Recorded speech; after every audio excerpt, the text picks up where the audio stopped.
Donc bonjour à tous, Christine Dubus de la Chambre d'agriculture de Saône-et-Loire.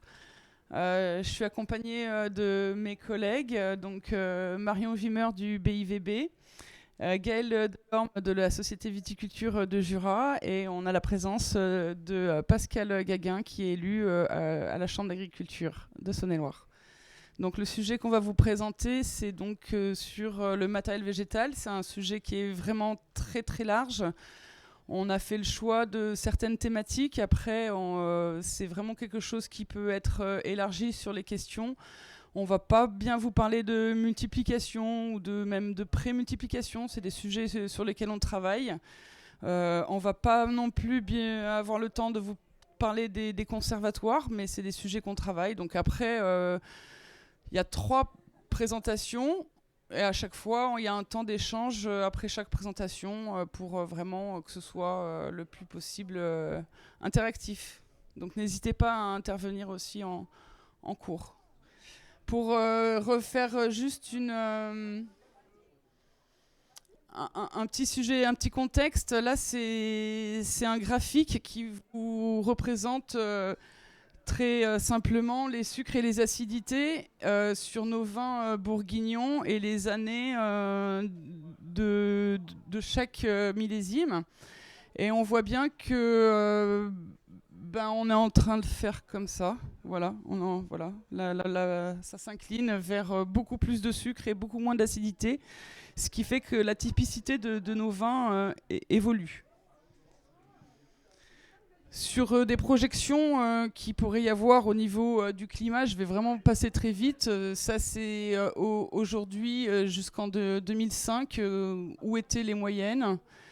C'est ce qui est prévu ensuite pour 2050. Donc le climat de Beaune baisse un petit peu, si on devait le replacer sur la carte d'aujourd'hui par rapport aux autres villes, pour arriver ensuite à peu près au climat de Montélimar. Et dans un scénario plutôt catastrophique, on le retrouverait au niveau plutôt de Marseille. Donc après, la question se pose de voilà, comment nos vignes vont se comporter et quel devenir ont-elles dans ce contexte-là. Donc le matériel végétal est vraiment un levier possible et même qui pourrait être assez puissant au niveau de cette adaptation au changement. Tout d'abord sur la partie qui est le greffon, où on pourrait avoir entre de nouveaux chardonnays, de nouveaux pinots qui seraient issus justement des caractérisations de nos conservatoires, d'utiliser d'autres variétés qui soient existantes, ou alors de travailler sur la création de nouvelles variétés. Et sur la partie des porte-greffes, étudier des porte-greffes qui seraient peut-être peu utilisés et plus adaptés à des conditions climatiques plus asséchantes. Donc sur les projets qu'on va vous présenter, on va faire le 3 focus sur un projet qui s'appelle Sapinov, qui est de la création variétale, à typicité régionale, donc bourguignonne. Un projet qui se nomme Greffe Bourgogne, qui est plutôt l'étude des porte-greffes pour la Bourgogne de demain. Et ensuite, on fera un focus sur les VIFA pour le Jura. Donc là, je garde la main pour Sapinov et après, c'est mes collègues qui interviendront.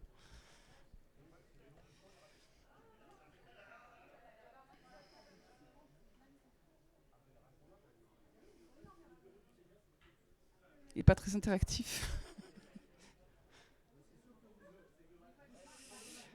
Donc voilà, je vais vous présenter très vite des éléments de contexte, les enjeux qui en ressortent, les stratégies employées et puis les perspectives qui peuvent en ressortir. Sur le contexte, très rapidement, le vignoble bourguignon, on a 30 000 hectares, on a 4 cépages principalement utilisés, le pinot noir, le chardonnay, le gamay et la ligotée, et ces 3 derniers provenant tous les 3 d'un croisement entre le gouais et le pinot noir. On a de plus en plus des cycles végétatifs précoces avec des débourrements qui avancent, et là on est quand même dans des risques pour la semaine prochaine de gelée sur le vignoble, et on a des maturités aussi avec des périodes de plus en plus chaudes. au niveau des variétés résistantes, c'est pas d'hier qu'il y a eu des choses qui ont été faites. À la fin du 19e siècle, il y avait déjà eu des croisements interspécifiques, mais qui n'avaient pas donné des qualités de vin qui fait qu'on a un peu abandonné ces variétés. Ensuite, il y a Alain Bouquet qui a beaucoup travaillé avec des croisements pour introduire des gènes de résistance, mildiou et oïdium. Donc là, je vais passer assez vite.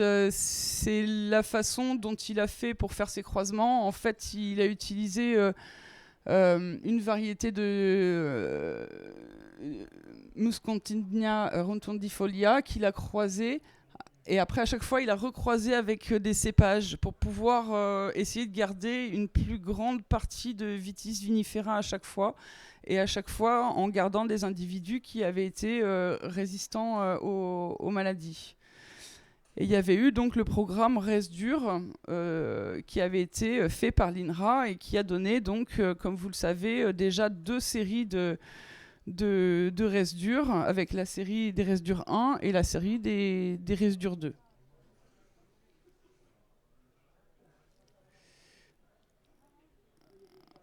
Je sais pas si on a du son. Il y avait une vidéo qui expliquait la création variétale par Loïc Lequinf de l'INRA. De l'IFV, pardon. C'est une méthode d'amélioration des végétaux qui, en général, passe par la reproduction sexuée. Si on fait un parallèle avec l'humain, c'est la rencontre de papa et maman qui va permettre l'obtention d'un enfant. Les créations variétales étaient quelque chose qui était guidé par l'homme. Donc on va récupérer du pollen qu'on va amener sur un pistil et on va obtenir une graine. Chez les végétaux, le pistil et le pollen est en général présent chez les fleurs. Donc dans les fleurs de Vitis vinifera, l'espèce la plus cultivée, on a la partie mâle et la partie femelle qui est compris dans la même fleur. C'est ce qu'on appelle l'hermaphrodisme. Pour pouvoir faire de la création variétale chez la vigne, il faut donc arriver à isoler le pollen. Donc on va directement, ce qu'on appelle traire une grappe, récupérer les étamines avec les sacs polliniques et on pourra tamiser ensuite ce qu'on va obtenir pour arriver à faire sortir le pollen. En revanche, la partie femelle, qui est dans la plante, qui est dans le pistil, on ne peut pas la séparer du végétal. Donc il va falloir passer par une étape de castration qui nous amène à retirer les étamines de la fleur et à garder uniquement la partie femelle.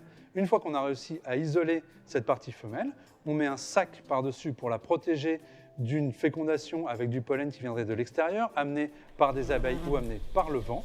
Et on viendra, nous, avec un petit pinceau, jouer à l'abeille et mettre le pollen que l'on a choisi afin de mettre le pollen du papa qu'on veut sur la maman que l'on veut. Ceci nous permet de sélectionner un papa et une maman qui contiennent les caractères qui nous intéressent pour avoir des descendants qui cumulent ces 2 caractères. Donc, avec les pépins obtenus suite à ma fécondation, je vais les planter. J'attends qu'ils germent. Lorsque la plante a germé, je vais pouvoir en récupérer un fragment, un tout petit fragment, c'est non destructif. Je vais extraire l'ADN et là, je vais lire l'ADN. Si celui-ci n'a pas les gènes qui m'intéressent, donc à ce moment-là, je n'en veux pas. En revanche, sur une autre variété, si lorsque j'extrais l'ADN, je vois qu'il y a les gènes de papa et les gènes de maman qui m'intéressent, je garde ce plant qui sera la variété de demain.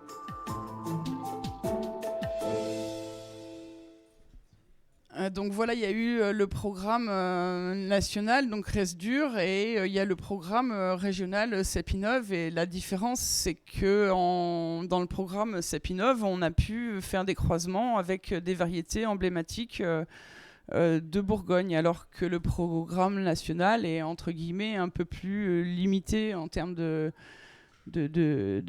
variabilité génétique qui va en découler. Donc le but, c'est d'aller vers une viticulture qui serait plus propre et performante sur la réduction des intrants par rapport aux produits aussi classés dangereux qui sont de plus en plus retirés, par rapport à des questions sociétales et aussi pour garantir une performance économique et qualitative des entreprises viticoles. Et c'est s'adapter donc au changement climatique et garder au maximum la typicité avec, comme on a dit, les gels printaniers, les sécheresses estivales, les maturités qui sont de plus en plus dans des périodes chaudes et de conserver donc les vins typiques de Bourgogne. C'est aussi pour préserver les territoires et s'adapter aux nouvelles techniques et aux attentes sociétales par rapport aussi aux évolutions sur mine de rien, les structures d'exploitation où il y a de plus en plus de pénurie de main-d'œuvre et une forte augmentation des charges. Ce qui va nous permettre voilà, d'avoir peut-être à rechercher des variétés qui auraient des pores le moins retombants possible, des moins de sensibilité au botrytis, au stress hydrique. Donc ce programme, il a débuté en 2014 avec l'INRAE qui a fait une convention avec le CIVC initialement. Donc, et le BIVB a rejoint ce programme en 2015. Les premiers croisements ont été faits à l'IFV et à l'INRAE en croisant donc des variétés résidures avec des cépages emblématiques. De là, en fait, après, a découlé une sélection d'abord précoce, comme Loïc l'a expliqué dans la vidéo, où ils ont gardé que les individus qui étaient résistants. Et en 2018, on a commencé à planter des individus donc, sur la parcelle d'Aluz. Il y a eu d'autres croisements qui ont été faits, et donc petit à petit, cette parcelle s'agrémente au fil des années de nouvelles accessions. Donc de la sélection précoce, il y avait à peu près 9000 pépins au départ. En sélection intermédiaire, donc la parcelle qu'on étudie, il y a 353 individus à peu près. Et après, dans une troisième étape, on pourra mettre certaines variétés en étape VATE. C'est là où on inscrit, où on demande une inscription en tant que nouvelle variété au catalogue officiel français. Et avec tout ça, on arrivera dans l'objectif d'arriver à inscrire 4 à 8 variétés peut-être. Donc de 9000, on passe à 8-9 maximum.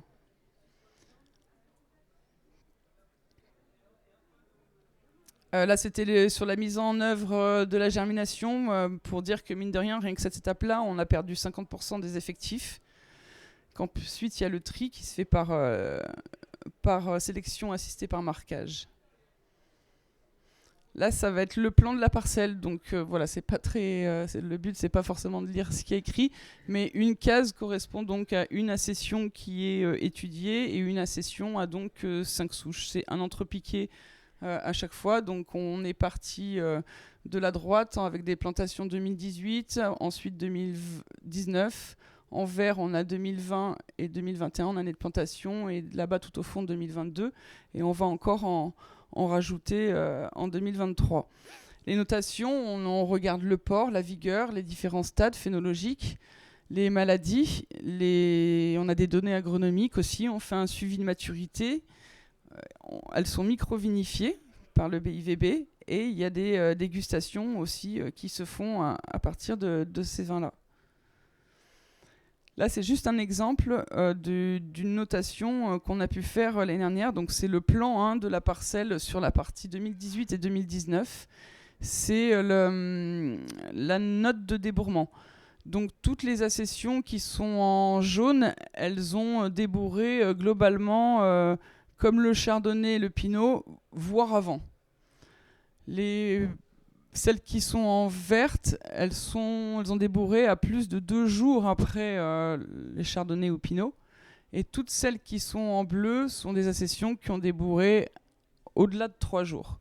Donc voilà, c'est pour vous donner une idée de la diversité qu'on peut arriver et vers quoi on s'intéresse. Tout ce qui est trop précoce, sans débourrement, c'est pas des accessions qui sont vouées à être sélectionnées.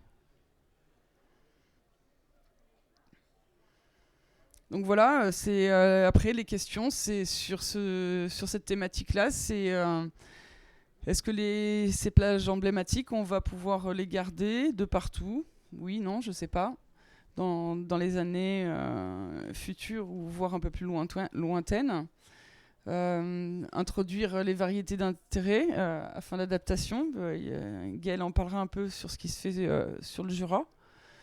Et ensuite, introduire aussi des variétés résistantes, soit des variétés résidures, des variétés qui sortiront du programme Sapinov.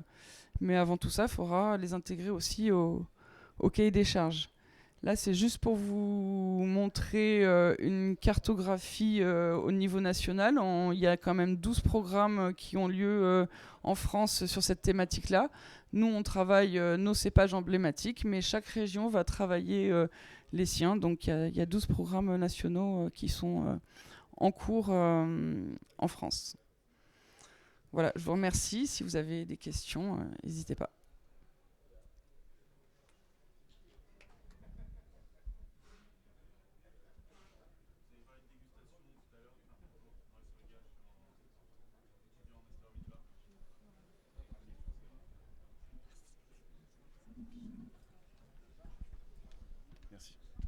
Bonjour, du coup master Vin terroir, je suis étudiant et vous avez parlé tout à l'heure de ce qui était de la dégustation. Est-ce que vous avez peut-être des résultats par rapport au reste dur et la différence avec le Pinot, Chardot?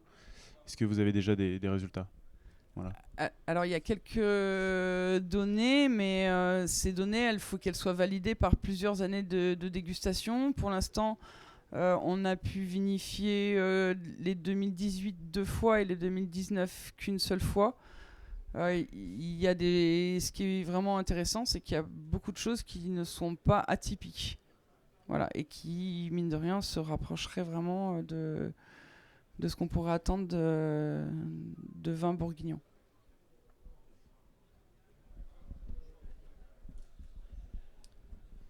Dans le cadre de la création d'espèces résistantes, de variétés résistantes, est-ce qu'il y a potentiellement des idées à associer au programme de recherche contre la sécheresse, de créer des variétés résistantes également adaptées à la sécheresse, ou c'est deux programmes qui sont vraiment absolument pas liés et à part entière?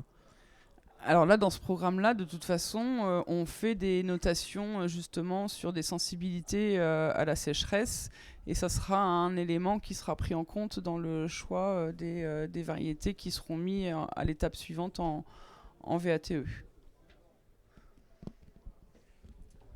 Merci. Bonjour.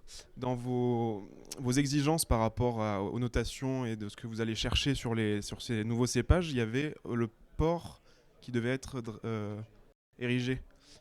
C'est dans quel but C'est pour faciliter les coûts de main-d'œuvre à la vigne. Après, c'est peut-être pas un critère prioritaire, mais s'il y avait deux variétés qui devaient vraiment être assez proches, et l'une avec un port droit et l'autre avec un port retombant, ça sera plus évident sur un port érigé pour faciliter les coûts de main-d'œuvre sur les exploitations. D'accord, ok. Merci.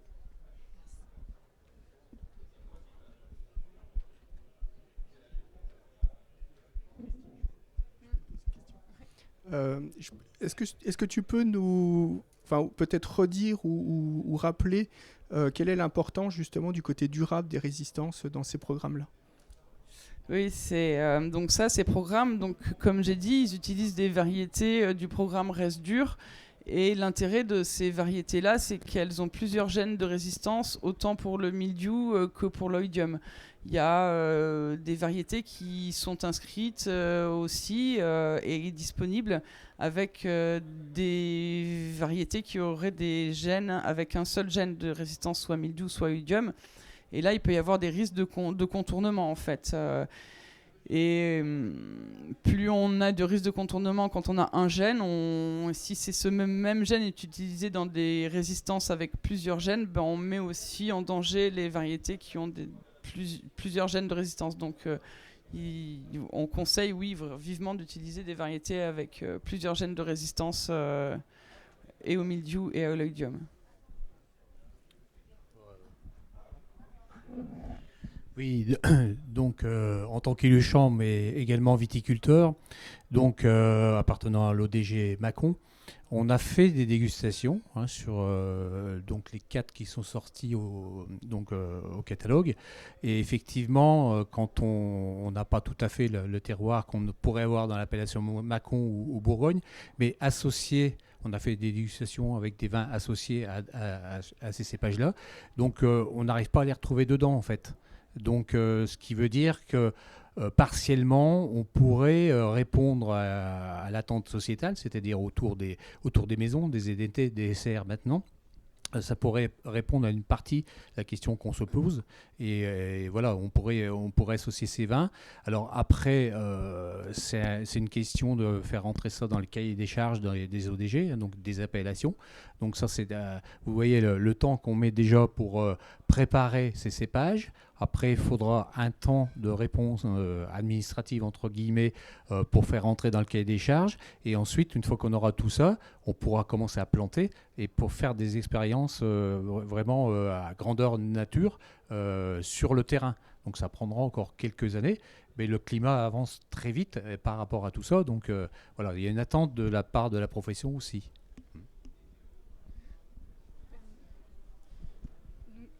Je voulais juste ajouter rapidement sur ces dégustations. Effectivement, ce sont des dégustations en assemblage qui respectent la réglementation des VIFA et qui se font pour l'instant avec les résidus. Et effectivement, on retrouve dans ces dégustations que les assemblages avec des variétés résistantes ne sont pas forcément retrouvés. Mais du coup, dans le programme CEPINOV, ces variétés seront en plus à typicité régionale. Donc, on peut aussi réfléchir à la variété idéale qu'on cherche, donc qui se rapprocherait effectivement de nos variétés emblématiques, mais on peut aussi réfléchir à des variétés qui seraient plus neutres et qui seraient à utiliser en assemblage à plus court terme. Justement, dans la question du temps, est-ce qu'il y a d'autres pays, à votre connaissance, les États-Unis, l'Australie, la Nouvelle-Zélande, qui ont planté pas mal de Pinot et de Chardonnay, qui ont avancé sur ces sujets-là, ou est-ce que ils ne sont pas plus en avance, ou voire ils ne s'y intéressent pas, ou vous n'avez pas suivi ça de manière trop rapprochée jusqu'à présent? En Allemagne et Suisse, sur les résistances, ils étaient à avoir commencé avant nous, mais avec les programmes là nationaux et CEPINOV, en France, on a largement rattrapé le retard et surtout dans la diversité que ça va offrir en fait, sur le nombre de variétés qui vont sortir de tous ces programmes, ça va offrir quelque chose de très large.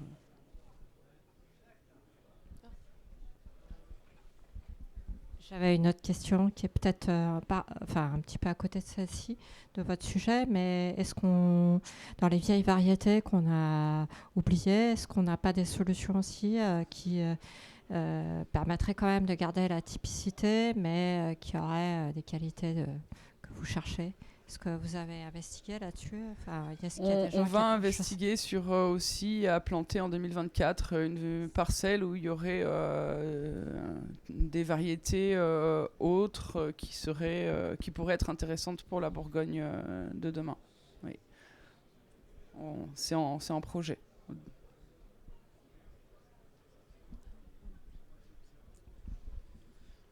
Est-ce qu'il y a potentiellement une recherche sur les gènes de résistance sur le black rot? Parce que certes, c'est une problématique qui est peu développée pour l'instant, mais qui est en cours de croissance. Donc, est-ce que pour l'instant, il y a quelque chose de prévu dessus?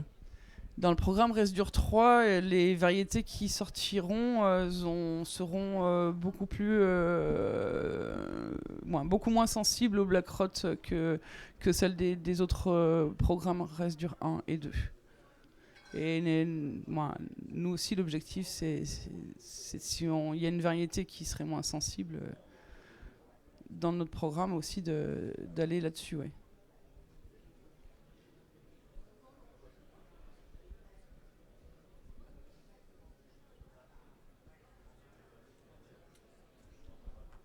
On passe au sujet suivant.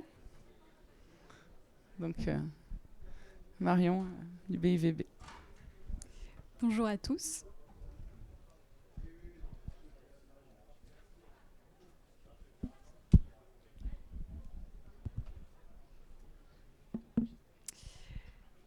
Donc, je vais vous parler aujourd'hui du programme Grève Bourgogne, dont l'objectif est d'étudier des porte-greffes qui sont peu utilisés en Bourgogne, et notamment des porte-greffes qui sont réputés tolérants à la sécheresse.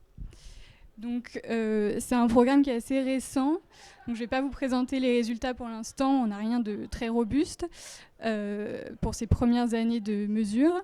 Mais je vais plutôt vous présenter comment se déroule ce programme et le fonctionnement. Donc, il s'agit d'un programme de grande ampleur sur plusieurs niveaux, à la fois pour son côté interdépartemental. En effet, c'est un programme qui se déroule sur nos 3 départements et qui se fait en partenariat avec de nombreux partenaires qui sont listés juste en dessous. Donc notamment les chambres d'agriculture, la TVB, le GEST, et on est aussi accompagné par l'IFV. Donc il s'agit d'un programme qui se déroule en 3 étapes qui ont des objectifs différents mais qui sont complémentaires et que je vais vous présenter juste après. Donc tout d'abord les plateformes collection qui permettent d'étudier entre 10 et 12 porte-greffes sur nos 3 départements. Ils sont présents juste ici. Donc on retrouve les porte-greffes qui sont très utilisés en Bourgogne aujourd'hui, comme le 41B et le SO4. Mais on retrouve aussi donc, des porte-greffes qui sont peu utilisés et des porte-greffes qui sont réputés tolérants à la sécheresse. Donc c'est ce qu'on retrouve dans la littérature aujourd'hui, mais ce sont des porte-greffes qui n'ont pas trop été testés dans nos conditions bourguignonnes. Donc c'est l'objectif de ce projet ici. Donc on retrouve ces plateformes collection sur nos 3 départements et sur donc les cépages Pinot Noir, Chardonnay et Aligoté. Donc sur ces plateformes, l'objectif est que le seul point de différenciation entre nos modalités soit le porte-greffe. Donc chaque modalité est plantée sur un même clone et en blocs répétés afin de s'affranchir un maximum de l'hétérogénéité du sol ou de la parcelle et que vraiment on puisse comparer les porte-greffes entre eux sans biais et dans des conditions uniques. Donc ça sera vraiment l'objectif de cette action-là. Néanmoins, sur notre vignoble bourguignon, nous avons quand même une assez grande diversité pédoclimatique.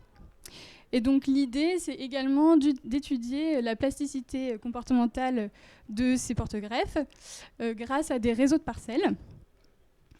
Donc on a un premier réseau de parcelles qui comprend entre 30 et 40 parcelles qui sont réparties sur l'ensemble du vignoble, donc sur les 3 départements, et qui sont suivies donc, par nos partenaires techniques. Donc l'idée est d'avoir vraiment un protocole commun et d'avoir un suivi contrôlé. Donc les porte-greffes que j'ai présentés juste avant sont retrouvés dans ce réseau de parcelles, et il y en a 2 autres en plus et qui sont, il me semble, le 3309 et le Grave 5. Donc ce programme se veut également collaboratif. C'est pour ça qu'il y a également un réseau d'observation vignerons où les vignerons peuvent participer et suivre leurs porte-greffes eux-mêmes.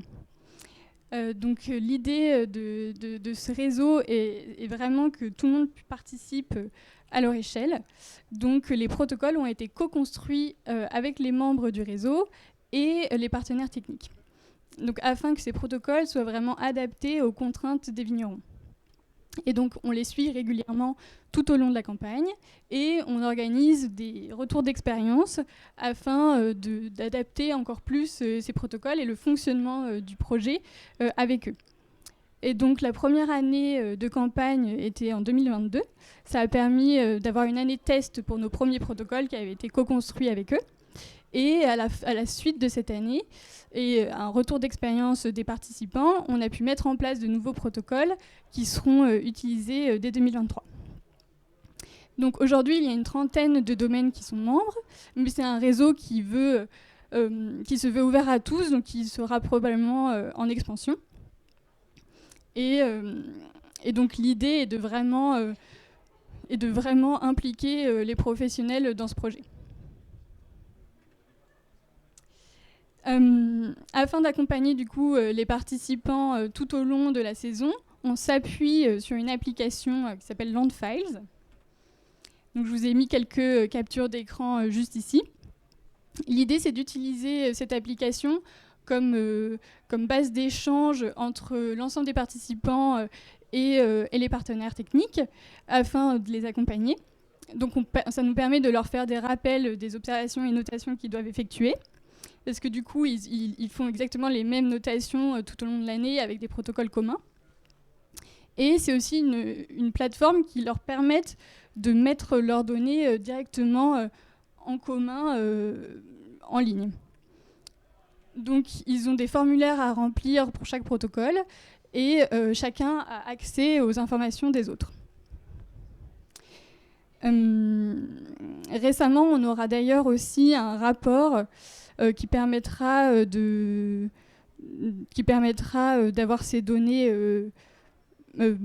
lisibles et mises en commun au jour le jour. C'est d'ailleurs pour ça qu'on travaille aussi avec Landfiles, parce qu'on peut facilement adapter la plateforme à nos besoins. Donc, comme je vous le disais précédemment, je ne vais pas vous présenter de résultats aujourd'hui, mais donc, nous avons 3 actions complémentaires qui permettent d'acquérir toutes sortes de données très complètes. Et donc chaque campagne va nous permettre d'apprendre de nouvelles choses sur les porte-graisses, mais il faudra quand même attendre plusieurs années pour pouvoir faire des corrélations entre toutes ces données et avoir des données brutes, des données robustes, pardon. Donc voilà, ce projet est quand même sur un temps long, il est lancé pour 10 ans. Mais donc quelques données qui sont récoltées, je vous ai mis quelques données qui sont récoltées sur ces 3 actions différentes. Donc encore une fois, les stats phénologiques, notamment le débourrement, des notations de carence, et bien sûr la tolérance à la sécheresse, avec des notations de défoliation et de blé flétri, mais aussi des données de rendement et de vigueur. Et voilà, c'est tout pour moi. Merci de votre attention. Et si vous avez des questions, n'hésitez pas. Oui. Bonjour. Du coup, en plus de toutes ces notations qui vont être réalisées à la fois par les vignerons et par votre service, j'ai bien compris. Donc ce sont par l'ensemble des partenaires techniques du projet que j'ai cité juste avant. Ok.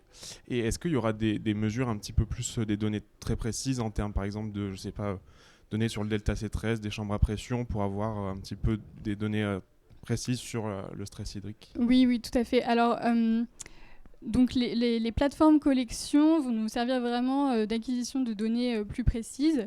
Pour l'instant, ils sont encore à l'échelle de plantier, donc il y a des données qu'on ne va pas acquérir tout de suite, mais c'est notamment sur ce type de plateforme qu'on pourra utiliser des chambres à pression. Et le delta C13 est déjà mesuré sur le réseau de parcelles qui est suivi par les techniciens. D'accord, merci.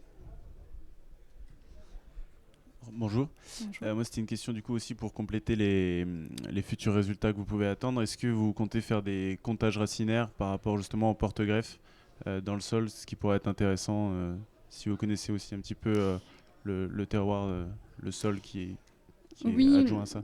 Oui, c'est effectivement intéressant. Et d'ailleurs, c'est une question qui est pas mal revenue dans ces retours d'expérience avec les vignerons qui participent au projet. Ils se posent beaucoup de questions sur la dynamique racinaire et notamment l'implantation des jeunes vignes. Donc c'est pas quelque chose pour l'instant qui est prévu dans le projet Greffe Bourgogne, mais ça sera potentiellement étudié dans une étude à part pour vraiment connaître la partie racinaire de ces porte-greffes dans nos conditions bourguignonnes, encore une fois.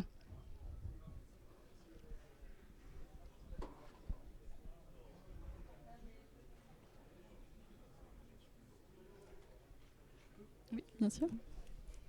Donc, d'après tes premiers résultats, enfin les premiers résultats du réseau, est-ce que, comment tu évaluerais l'intérêt des porte-greffes et changer de porte-greffe par rapport juste à la problématique gel, notamment en termes de retard de débourrement? Est-ce qu'il y a déjà des retards constatés entre porte-greffes et de quel ordre de grandeur, si tu as cette info? Alors, encore une fois, pour l'instant, on a très peu de données et c'est une donnée qui serait intéressante à récolter sur les plateformes. pour qu'il n'y ait pas de biais liés au terrain ou à l'emplacement des parcelles. Parce qu'effectivement, sur les réseaux de parcelles, on peut voir des différences de date de débourrement, mais on ne peut pas garantir que c'est lié au porte-greffe. Donc, pour vraiment répondre à cette question, il faut qu'on se porte sur les données qui sont récoltées sur les plateformes collection. Et pour l'instant, cette donnée a été récoltée uniquement sur la plateforme de Côte d'Or et il n'y a pas eu de différence entre les porte-greffes. Mais bon, encore une fois, ce n'était que sur un seul millésime et sur une seule plateforme. Donc, à voir sur les années qui suivent.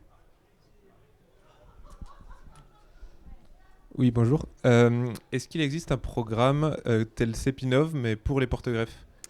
Il me semble qu'il y a un programme de création variétale de porte-greffes dans le Bordelais.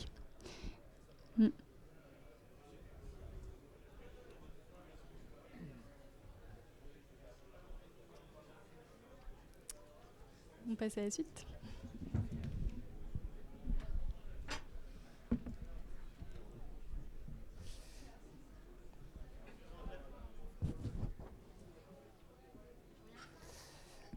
Bonjour à tous. Donc, je vais vous présenter une démarche qui se fait dans le Jura qui a démarré depuis 2019, qui est sur les variétés d'intérêt à fin d'adaptation.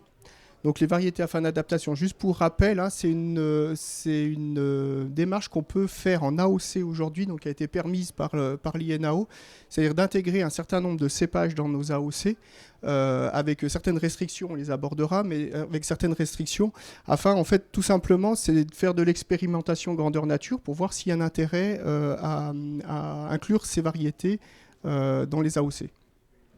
Donc je vous ai mis juste en introduction, en fait, juste pour vous recontextualiser un petit peu le vignoble jurassien, photo d'un ampélographe jurassien qui s'appelait Charles Rouget et qui avait décrit 75 cépages dans le Jura juste avant le phylloxéra. Et en gros, on avait entre 40 et 50 cépages qui étaient utilisés couramment. Et un des adages jurassiens, enfin vignerons jurassiens, c'était plante de tout plan, cueille en tout plan. En tout temps, ce qui voulait dire que plus on mettait de cépages dans la parcelle différents, plus on s'en sortait les années de galère. Voilà. Donc ça part un petit peu de ce principe-là sur les VIFA finalement. Donc juste pour revenir vraiment sur contextualiser le programme VIFA, donc ça c'est ce qui est permis en fait dans les cahiers des charges, c'est-à-dire on peut aller jusqu'à 20 variétés, 10 en rouge, 10 en noir par AOC. Pour les opérateurs, ça veut dire 5% maxi de l'encépagement avec ces VIFA. Hein. Donc avec une convention et une obligation de suivi technique pour l'opérateur, donc convention avec l'ODG et une structure, enfin l'INAO aussi et une structure technique qui peut accompagner tout ça. Vinification des variétés seules, mais pour la commercialisation à la fin, c'est-à-dire que là, avec les VIFA, on peut commercialiser en AOC, mais avec un maxi de 10% d'assemblage final. Voilà, sur le vin. Donc en AOP, au tout départ du lancement de ce programme VIFA, finalement, on était sur exclusivement l'utilisation de vinifera. Donc vinifera, c'est les cépages qui sont utilisés actuels. Et depuis peu, on a la possibilité d'inclure des hybrides. Donc ce qu'on a appelé hybride et ce qui va nous intéresser dans ces hybrides-là, c'est essentiellement tout ce qui est résidure, justement, tout ce qui est variété à résistance. Et donc, oui, aussi dans le choix du matériel qu'on peut inclure, c'est évidemment des cépages ou des variétés qui sont classées en France. Donc, travail dans le Jura, en fait, elle s'est faite sur 2 AOC, donc l'AOC Arbois et l'AOC Côte du Jura. L'AOC Arbois, ça représente quasiment 50% du vignoble jurassien. Côte du Jura, on est quasiment sur tout le reste, en enlevant 50 hectares sur Château-Chalon et 70 sur l'Étoile. Donc finalement, ces 2 AOC, on représente une très grosse majorité du vignoble en termes de superficie. Donc elle a démarré en 2019 et c'était au départ vraiment pour se poser la question de quels sont les choix de cépages qu'on va retenir.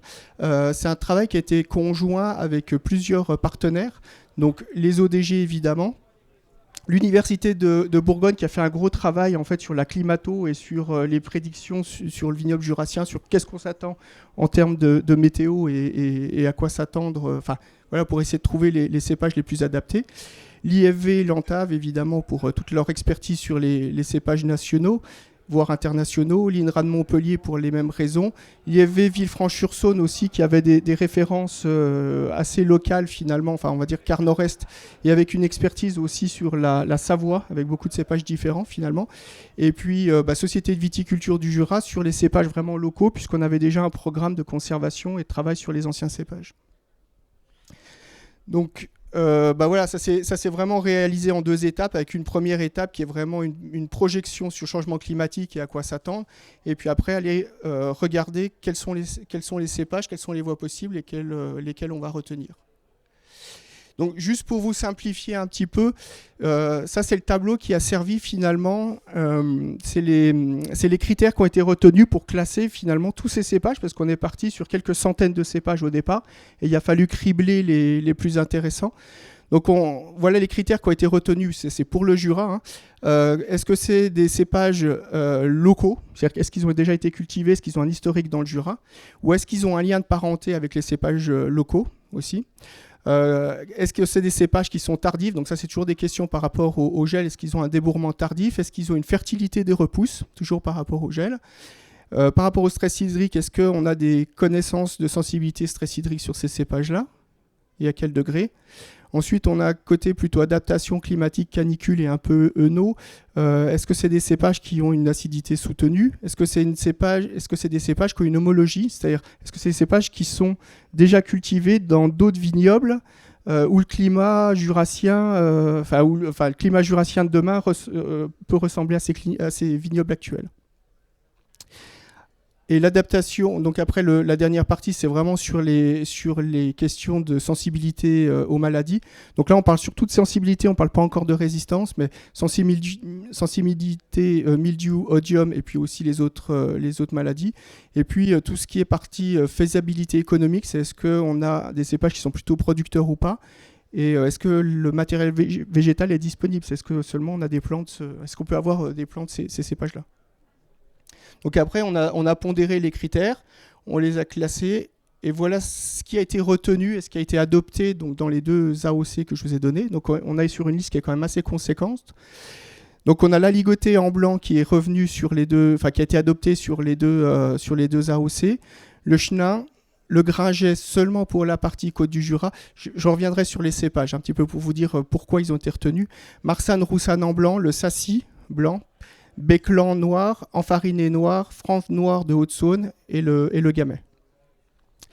Donc on a une série de cépages en fait qui sont issus d'autres vignobles, mais qui auront probablement un intérêt en termes de projection au niveau climatique, qui sont Marsanne, Roussanne et le Chenin.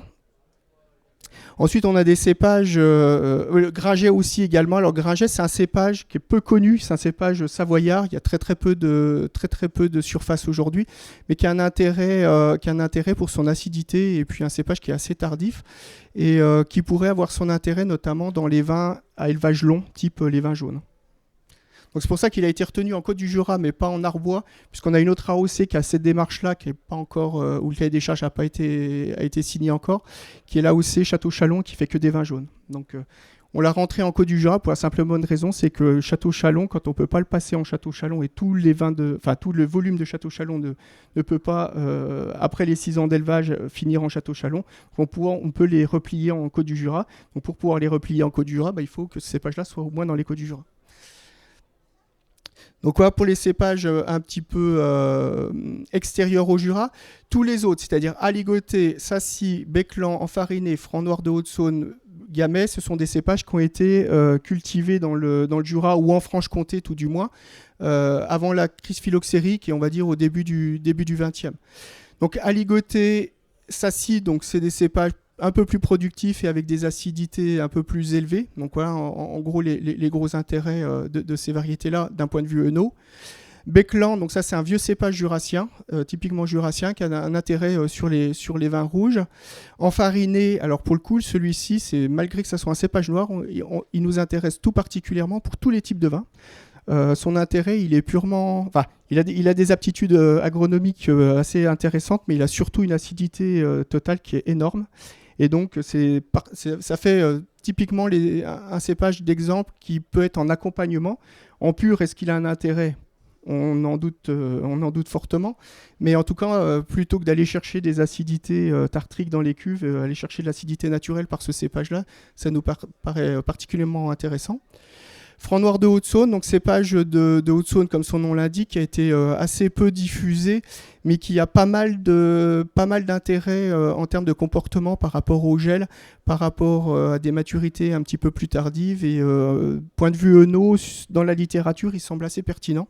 Et le gamay, cépage qu'on connaît assez bien et qui est plutôt une orientation intérêt par rapport au gel et pour sa fertilité. Voilà, en quelques mots, je vous brosse vite fait, mais vous imaginez bien qu'il y a plein d'autres critères derrière et que je ne vous les ai pas tous cités.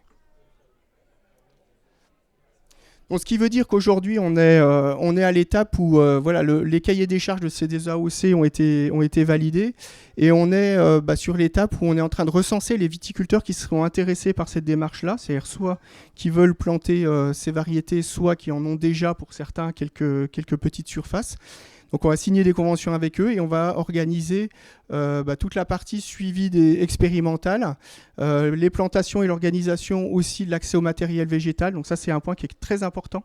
Alors autant si un viticulteur veut planter du gamay demain dans le Jura, ça va pas être très compliqué de trouver des plants.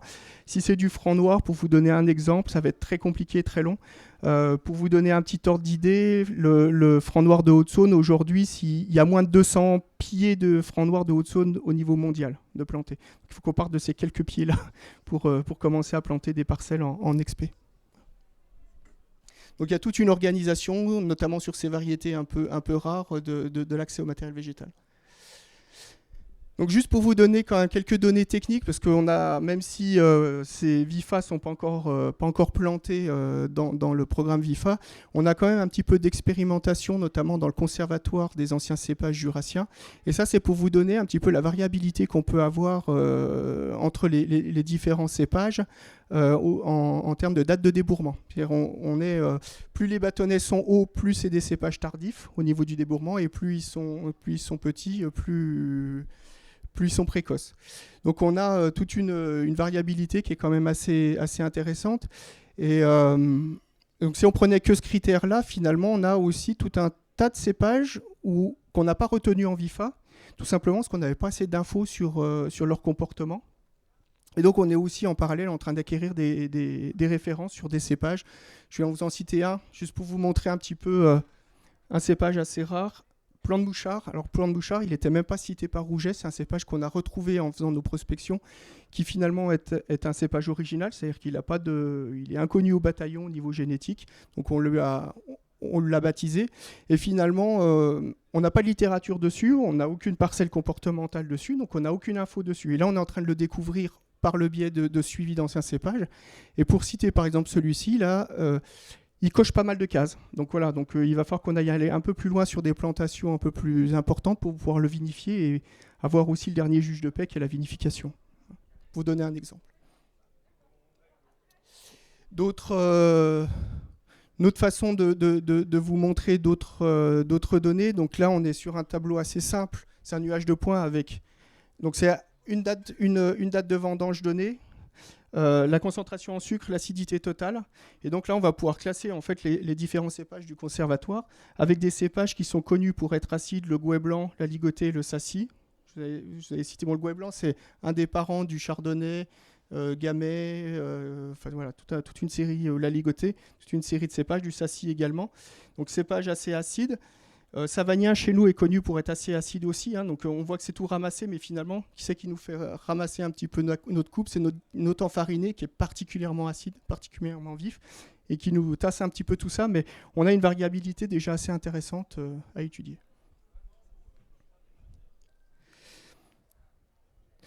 Donc voilà pour la présentation, mais finalement, donc c'est une présentation sur une démarche dans le Jura.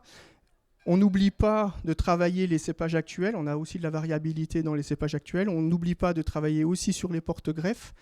Néanmoins, voilà, on a une démarche où on va aussi chercher sur ce qu'il y avait avant ou ce qu'il y a dans d'autres régions, et il y a peut-être déjà des solutions en partie pour l'avenir.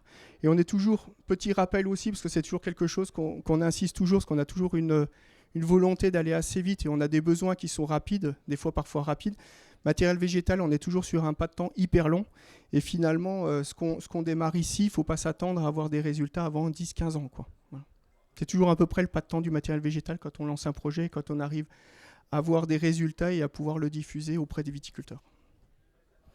Est-ce que vous avez des questions ?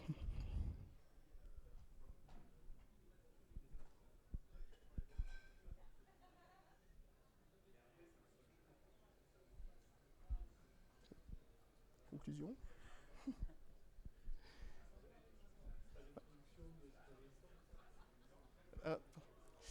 Alors, ouais, dans la partie VIFA, c'est vrai que c'est une très bonne question. Donc la question, est-ce qu'on peut travailler sur les variétés résistantes ? Alors, Côte du Jura et Arbois, quand ils ont fait leur démarche, ils sont allés assez vite. Finalement, ils ont été dans les premières AOC à faire valider des VIFA dans leur cahier des charges. Et à cette époque, au moment où ils ont lancé cette chose-là, les variétés résistantes n'étaient pas tolérées encore. Donc depuis, je pense que vous avez entendu parler que la Champagne a réussi à rentrer des résidus dans ses VIFA. Donc c'est quelque chose qui sera travaillé. Alors pour info, donc je vous parle que de Arbois et Côte du Jura, mais dans le Jura, on a d'autres AOC. Les autres AOC sont en train de faire la démarche et de faire aussi cette démarche VIFA, c'est-à-dire en train de choisir des variétés qui vont intégrer. Et pour vous citer un exemple, les Créments du Jura est en train de se poser ces questions-là. Donc ça sera travaillé, ça sera sûrement une appellation qui va travailler certaines variétés résistantes et elle travaillera pour les autres en fait, tout simplement.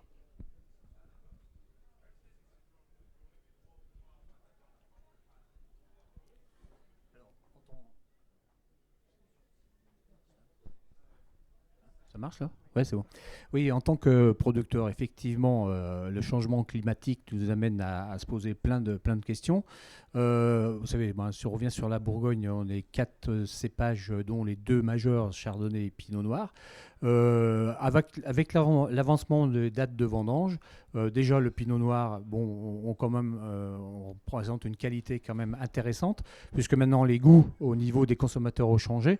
Donc on a moins d'acidité, c'est vrai, dans les vins, mais c'est adapté donc aux consommateurs, avec à ce qu'ils demandent, en phase avec ce qu'ils demandent. Donc nous, d'avancer les dates de vendange, je pense que c'est pas mal pour nos cépages bourguignons. Alors même si la vinification en chardonnay est un petit peu plus compliquée à gérer, donc on change nos méthodes dans le vignoble, c'est-à-dire on est amené à vendanger plus la nuit pour récolter des mous plus frais. Donc voilà, on s'adapte vraiment au niveau de la viticulture au vignoble en attendant d'avoir d'autres choses. Alors c'est vrai qu'on voudrait bien rester quand même sur nos cépages emblématiques en trouvant des porte-greffes qui résistent plus à la sécheresse. Alors tout à l'heure, Christine vous a dit qu'il y a des essais qui sont en cours, qui vont être plantés sur le vignoble expérimental de la Chambre d'agriculture, notamment à l'UNI. Donc voilà, on suivra les travaux et on regardera dans les années à venir ce que ça donne, quoi. Mais pour le moment, je dirais dans les années à venir, on ne s'est encore pas trop de soucis par rapport aux cépages emblématiques, quoi. Mis à part ce que je disais tout à l'heure autour des maisons, enfin répondre à une attente sociétale, mais pour l'ensemble de nos cépages, pour le moment, il n'y a pas urgence tout à fait tout de suite. Après, c'est vrai que dans les générations à venir, dans les 15-20 ans, peut-être si ça continue, si le climat ne s'arrange pas et continue à d'évoluer, effectivement, là, il faudra répondre à tout ça, quoi.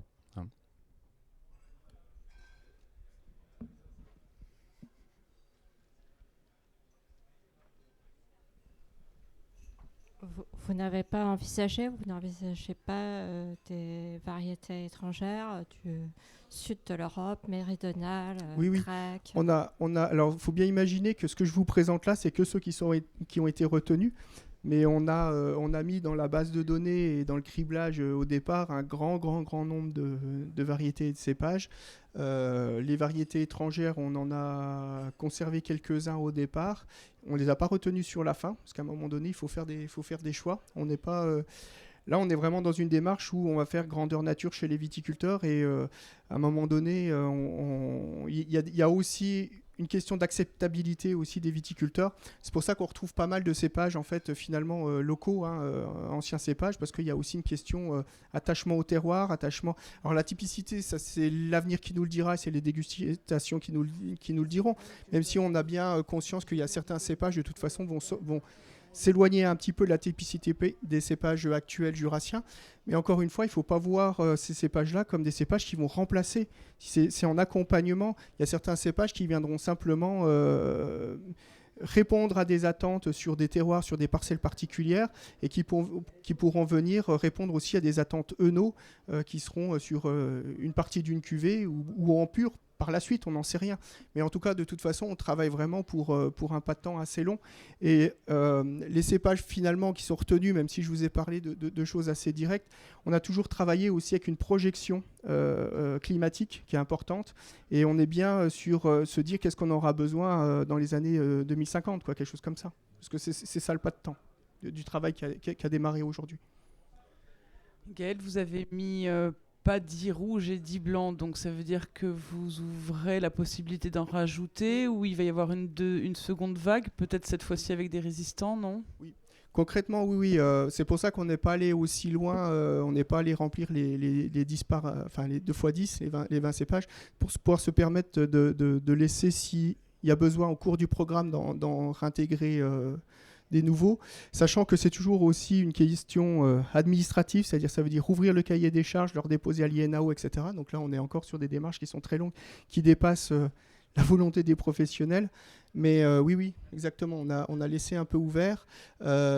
Pour être même parfaitement clair, on avait un cépage rouge supplémentaire qui avait été proposé, sachant que ça passe devant une commission. La commission de l'INAO l'a refusé. Voilà. Pour des questions d'intérêt d'un autre vignoble à qui on l'empruntait.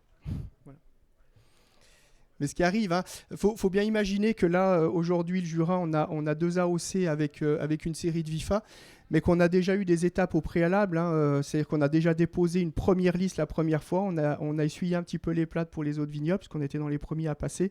Et on s'est fait quasiment tout retoquer sur des critères techniques qui nous ont pas, en tout cas, qui n'ont pas convenu aux viticulteurs jurassiens. Donc, ils sont revenus à la charge avec un autre argumentaire. Et puis surtout, je pense une maturité un peu plus avancée de la commission de l'INAO, qui était à l'époque peut-être pas encore psychologiquement prêt à ça.